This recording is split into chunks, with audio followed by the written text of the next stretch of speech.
पावसाळा सुरू झाला आहे, पण या दिवसात लहान मुलं सर्वात जास्त आजारी का पडतात? आणि शेवटी मी अशी एक चूक सांगणार आहे, जी अनेक पॅरेंट्स नकळत करतात. त्यामुळे हा व्हिडिओ शेवटपर्यंत नक्की बघा. मॉम सिरीजमध्ये तुम्हा सर्वांचं स्वागत आहे आणि आजचा टॉपिक आहे पावसाळ्यात लहान मुलांची काळजी कशी घ्यावी. नंबर 1. पावसात भिजल्यावर बेबी किंवा मुलांचे ओले कपडे लगेच बदला. जास्त वेळ ओले कपडे घातल्याने सर्दी खोकल्याचा त्रास होऊ शकतो. नंबर 2.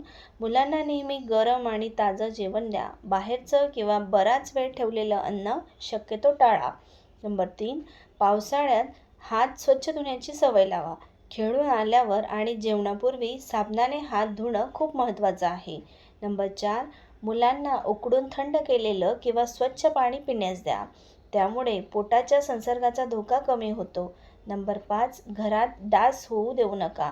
साचलेलं पाणी काढून टाका आणि गरज असल्यास सुरक्षित मॉस्किटो प्रोटेक्शन वापरा. नंबर 6. जर मुलाला ताप, सर्दी, खोकला किंवा जुलाब सुरू झाले तर दुर्लक्ष करू नका. वेळेवर डॉक्टरांचा सल्ला घ्या. आता ती महत्त्वाची चूक. नंबर 7.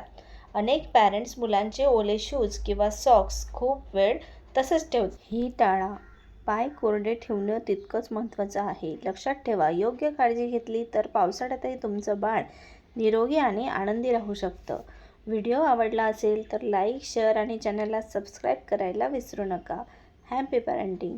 बाय. भेटूया पुढच्या मॉम सिरीजमध्ये.